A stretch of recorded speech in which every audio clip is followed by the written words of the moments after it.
이해찬 당대표의 속개 선언으로 회의를 속개하겠습니다. 제280차 최고회의를 속개하겠습니다. 이해찬 당대표의 모두 발언이 있겠습니다. 긴 장마가 계속되고 있습니다. 그리고 계속되는 폭우로 지금까지 40명이 넘게 사망, 실종되고 있고 전국 81개 시군구 산사태 정보가 발견되는 등 피해가 계속 확대되고 있습니다. 이재민만도 7,000명을 이미 넘어섰다라고 보도되고 있습니다. 사망자분들의 명복을 빌고 실종자들의 무사 귀환을 기원합니다. 당과 정부는 가능한 빠른 시일 내에 고위당정 협의회를 거쳐서 피해 복구를 위해서 당정이 할 수 있는 예비비 지출이라든가 추경 편성이라든가 필요한 제반 사항에 관해서 긴급하게 고위당정 협의를 갖도록 하겠습니다. 특히 남부 지역의 피해가 굉장히 큽니다. 총력을 다해서 수해 대응과 복구에 전념해야 할 때입니다. 우리 당도 주말 광주와 전남, 전북, 대연대를 모두 연기하고 수해 대응에 나서고 있습니다. 나머지 지역의 전당대회도 가능한 한 수해 복구에 지장이 되지 않도록 일정을 조정하도록 하겠습니다. 행정당국도 폭우 대응은 물론이고 피해 복구까지 비상근무를 유지하면서 가용재원을 총동원해서 철저히 대비해 주시기 바랍니다. 국민들께서는 기상예보에 기울이시며 안전에 유의해 주시기 바랍니다. 당분간 산간과 계곡에서의 야영은 자제하시고 집안이 약한 곳은 만일이 산사태에 대비해 주시기를 부탁드리겠습니다. 집과 영업장이 침수되고 애써 기른 인삼 등 농작물도 피해가 큽니다. 특히 폭우로 인해서 가축들의 피해도 매우 큰 것 같습니다. 신속한 복구와 피해에 대한 최선을 다해서 지원하고 보상하도록 당정 간의 협의를 긴급하게 마치도록 하겠습니다. 지난 7일 중부지역 7개 시군을 특별재난지역으로 선포했는데 주말에 남부지역이 폭우로 인해 극심한 피해를 입었습니다. 신속히 논의해서 남부지역도 조속히 피해 재난지역으로 지정될 수 있도록 하겠습니다. 복구 인력과 중장비 동원해서 어려움을 겪는 지자체가 많이 있습니다. 중앙정부가 군 중장비 등을 활용해서 지원을 신속하게 해주기를 바라겠습니다. 당 지역위원회도 이번 주에 각 지역에서의 피해 복구 작업에 나서 주시길 바랍니다.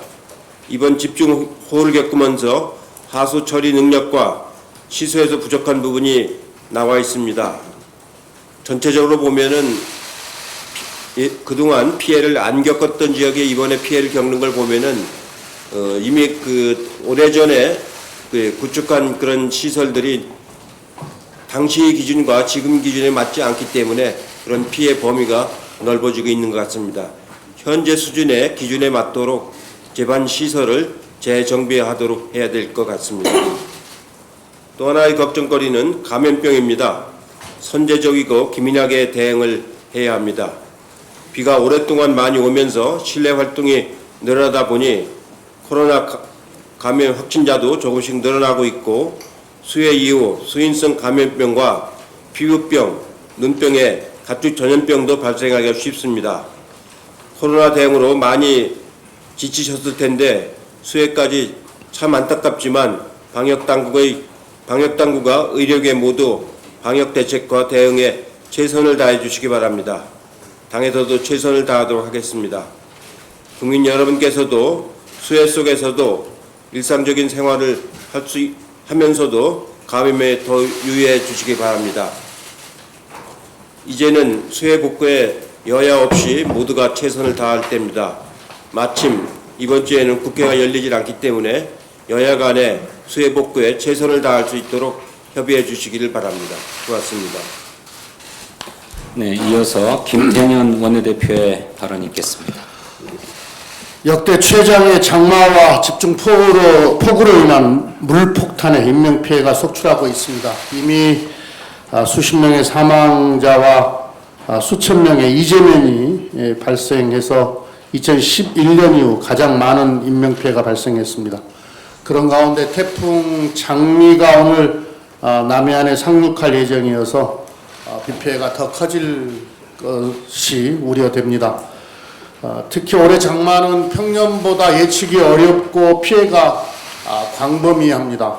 평소 관리 대상이었던 위험지역 이외에도 침수와 산사태가 발생하고 있어서 폭우에 대비한 민관의 협력이 더욱더 중요합니다. 민주당과 정부는 수해로부터 국민을 지키기에 비상한 각오로 재난에 대응하고 있습니다. 정부는 7일 긴급 사전 피해 조사를 거쳐서 안성시, 천안시 등 7개 지역을 특별 재난 지역으로 선포했습니다. 국비 지원을 확대 신속한 피해 복구를 지원하기 위한 조치입니다. 지난 주말 큰 수해를 당한 광주, 전남, 경남 지역 등에 대해서도 신속한 피해 조사를 통해 특별 재난 지역 추가 지정을 요청합니다. 원내 당 재난상황실을 설치해 상황을 점검하고 대책을 마련하도록 하겠습니다. 국민 피해를 최소화하기 위한 선제적이고 종합적인 대책 마련을 위해 정부와 지자체와 함께 모든 역량을 집중하겠습니다. 국회 차원에서도 오늘 행안위 현안보고를 열어서 피해 및 대응 상황을 점검하고 대책을 논의합니다. 또한 수해를 국민과 함께 극복하기 위해 당 소속 의원 전원이 휴가를 반납하겠습니다. 그리고 의원들은 국회와 지역위원회별로 현장에서 대기하면서 피해 상황을 점검하고 수해 복구를 지원하도록 그렇게 하겠습니다. 부동산 관련해서 한 말씀 드리겠습니다. 저희 민주당과 정부는 확고한 원칙을 가지고 부동산 정책을 일관성 있게 추진하겠습니다. 수요 관리와 공급 대책을 동시에 마련한 8.4 종합부동산 대책이 시행되고 있습니다. 이번 종합대책으로 과열된 매매 시장은 진정될 것이고 연말까지는 전월세 시장도 안정될 것으로 예측합니다. 민주당과 정부는 이번 종합대책이 안착될 때까지 인내와 끈기를 가지고 부동산 정책을 일관성 있게 추진하겠습니다. 가짜뉴스 유포와 같은 시장 교란 세력의 저항에 후퇴하거나 흔들리지 않겠습니다. 수도권 하반기 아파트 입주 물량은 11만 세대로 예년보다 17%가량 많습니다. 서울 주요 지역 임대차 시장의 구조적 특성상 전월세 전환도 급속히 이루어지지 않을 것입니다. 당과 정부는 실수요자인 젊은 층의 내 집 마련을 위해 생애 최초 특별 공급을 민영주택까지 확대하고 생애 최초 특별 공급과 신혼부부 특별 공급의 소득 요건을 완화했습니다. 향후 수도권에 공급될 신규주택 총 127만 호 중 상당수의 주택이 생애 최초 구매자 또는 청년, 신혼부부에게 돌아갈 것입니다. 당과 정부는 단기적으로 전월세 임대차 시장의 안정을 위해 시장 모니터링을 강화하겠습니다. 8.4 대책 시행 이후 전월세 시장에 나타나는 다양한 사례들을 분석하고 종합할 것입니다. 투기 세력의 교란 행위에는 행정력을 동원해 엄정하게 대처할 것입니다. 이 과정에서 선의의 피해자들이 발생한다면 구제할 수 있는 충분한 보완책도 함께 마련하겠습니다. 주택담보대출 금리와 연계하여 전월세 전환율을 조정하는 등 전월세 전환을 최소화하고 전월세 전환으로 인한 부담이 임차인에게 전가되는 일이 없도록 당정 간 협의를 거쳐서 보완책을 마련하겠습니다. 부동산 정책은 정쟁의 대상이 아닙니다. 전 세계가 초저금리와 사상 최대의 유동성으로 인한 자산 거품으로 몸살을 앓고 있습니다. 주요 선진국들도 강력한 부동산 수요 억제 정책을 추진하고 있습니다. 부동산 안정화 정책의 성공을 위해서는 정부와 정치권, 경제 주체들 간의 협력이 필요합니다. 민주당과 정부는 투기 근절, 다주택자 부담 강화, 무주택 실수요자 지원이라는 부동산 안정화 3원칙을 긴 호흡을 가지고 일관성 있게 추진해 나갈 것입니다. 야당도 근거 없는 무책임한 주장으로 시장 불안을 자극하는 발언을 자제하고 세입자 보호 등 서민을 위한 주택정책 마련에 협력해 줄 것을 요청합니다.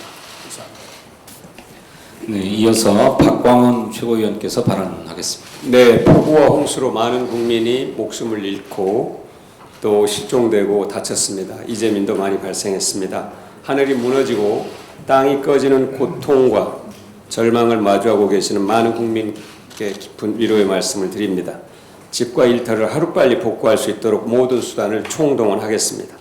재난 이후의 삶마저도 재난이 되지 않도록 민주당이 정부와 끝까지 함께 책임 있게 챙기겠습니다.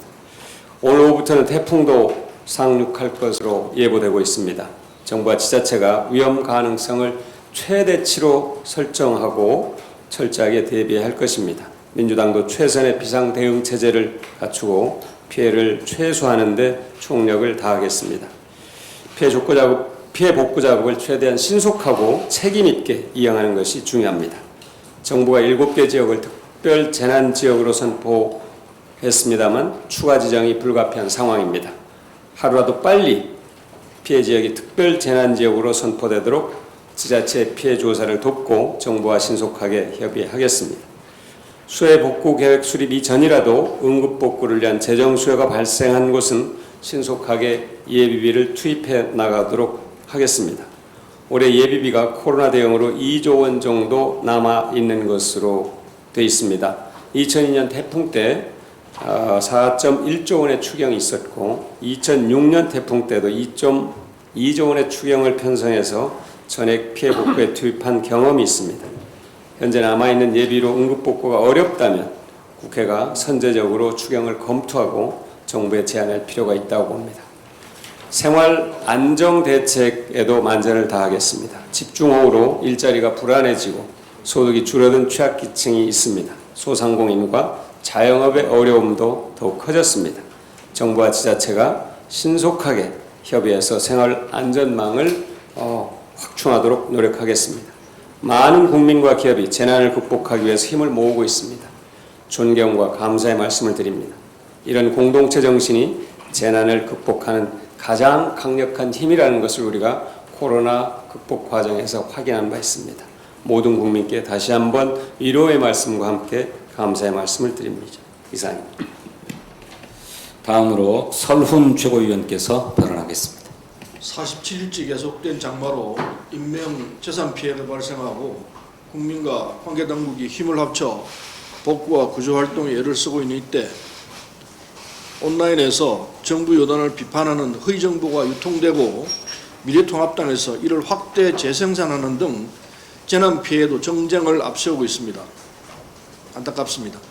미래통합당은 홍수와 산사태로 안타까운 인명피해가 발생하고 있는 상황에서 4대강이 없었으면 어쩔 뻔했느냐, MB 때 섬진강도 했다면 물난리를 막았을 것이라는 등 4대강 예찬론을 다시 들고 나오며 수해마저 정부 비난의 소재를 삼고 있습니다. 그러나 이는 사실이 아닙니다. 이명박 정부는 홍수 가뭄을 예방한다며 22조 원의 막대한 예산을 들여 4대강 사업을 추진했으나 2013년과 2018년 감사원 감사에서 4대강 사업은 홍수 예방 사업이 아닌 한반도 대운하 사업 재추진을 위한 사전작업 성격이 크다는 결론이 내리진 바 있습니다.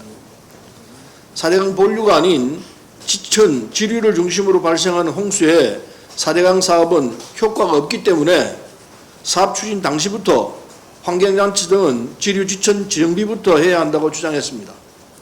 만약 22조 원의 예산으로 지류 지천을 정비했다면 홍수로 인한 인명 재산 피해를 상당히 줄일 수 있었을 것입니다. 이번에 막동강 본류둑이 터진 가장 큰 이유도 4대강 사업으로 건설한 보가 물 흐름을 방해했기 때문에 강물 수위가 높아지면서 강둑이 견딜 수 없을 만큼 수압이 올라갔기 때문으로 전문가들은 추정하고 있습니다. 미래통합당은 산사태와 홍수로 3회 터전을 잇고 가슴을 쓸어내리고 있는 국민들 앞에서 4대강 예찬론의 낡은 레코드를 들며 재난 피해마저 정쟁화할 것이 아니라 피해 복구를 위해 마음을 하나로 모아야 할 것입니다. 이상입니다. 다음으로 김혜영 최고위원께서 발언하겠습니다. 당 대표님을 비롯한 여러 분들께서 말씀하셨듯이 저희 더불어민주당에서는 수해 복구와 재난 대책을 위해 최선을 다해 나가겠습니다. 최근 미래통합당 윤희숙 의원의 교육에 대한 의견을 잘 보았습니다. 먼저 급변하는 시대적 상황을 맞아 우리나라 교육 전반에 혁신적인 변화가 필요하다는 점에는 생각을 같이 합니다.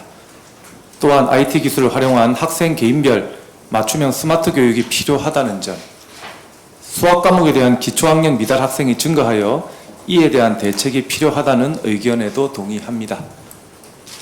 수도권 대학의 정원을 늘려야 한다는 점에 대해서는 국가 균형 발전 차원에서 선뜻 동의하기가 어렵습니다. 한편 윤희숙 의원의 교육에 관한 페이스북의 글 중 불편한 부분들이 있었습니다. 윤희숙 의원은 모두가 용이 될 필요는 없다. 가재 개구리 부모로 행복하게 살 수 있는 세상을 만드는 것이 중요하다는 조국 전 장관의 말을 인용하면서 정부의 교육 정책을 비판해 나가고 있습니다.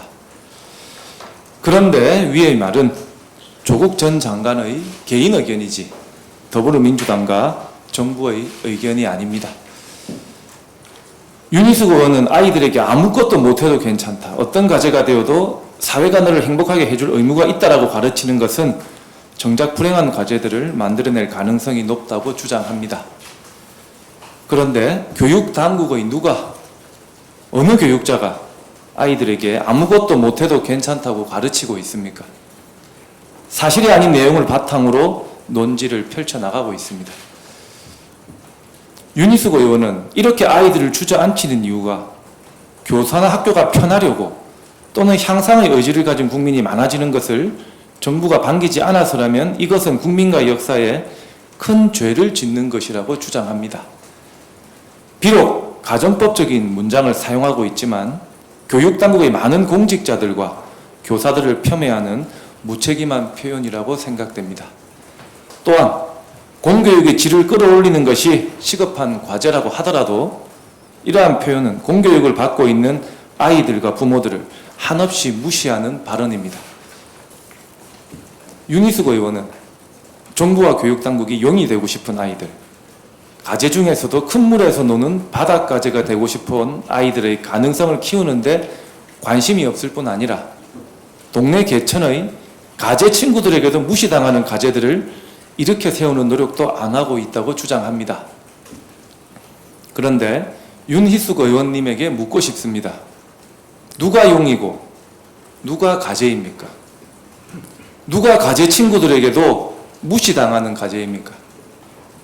윤희숙 의원의 분류로 보자면 서울대 졸업 후 해외에 이름 있는 대학에서 박사학위를 받고 KDI 경력에 국회의원이 된 윤희숙 의원님 본인은 용으로 분류될 것 같습니다.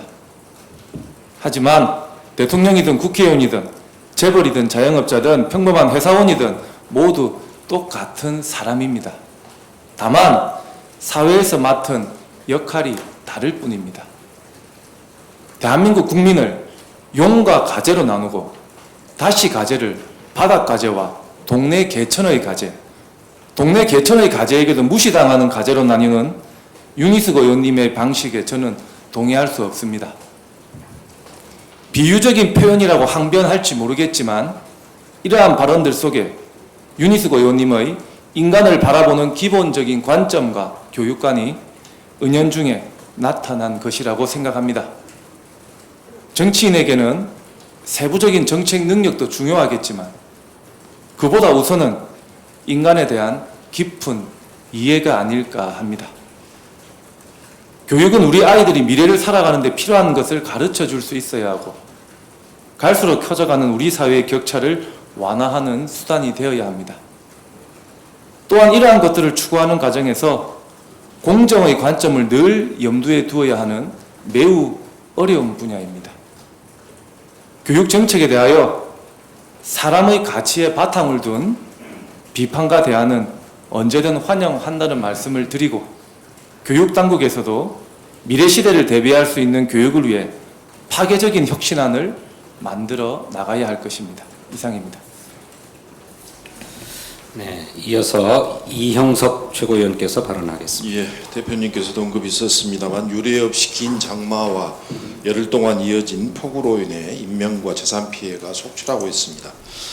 우리 당은 지난 주말 호남 지역 당대표 최고위원 후보 합동 연설에도 연기하고 피해를 줄이기 위해 다각도의 노력을 했습니다만 안타깝게도 여기저기에서 산사태와 급류에 휩쓸려 사망자가 발생했고 많은 주민들이 하루아침에 또 터전을 잃었습니다. 특히 영호남 화합의 상징인 화개장터를 비롯해 이번에는 남부지방의 피해가 컸습니다. 엎친 데 덮친 격으로 5호 태풍 장미까지 북상하면서 오늘 남해안에 상륙할 것으로 예측하고 있습니다. 정부와 자치단체는 태풍 피해 최소화에 만전을 기해 주시고 수해를 입은 국민들이 하루빨리 삶의 터전에 돌아갈 수 있도록 피해 예방과 수해 복구에 만전을 기해 주시기 바랍니다. 특히 강원 중부권에 이어서 영호남 남부권 피해 지역에 대한 특별 재난지역 선포 등 재난 극복과 피해 구제에 속도감 있게 대응해 주시길 당부드립니다. 이상입니다. 네, 이상으로 모두 발언을 모두 마칩니다.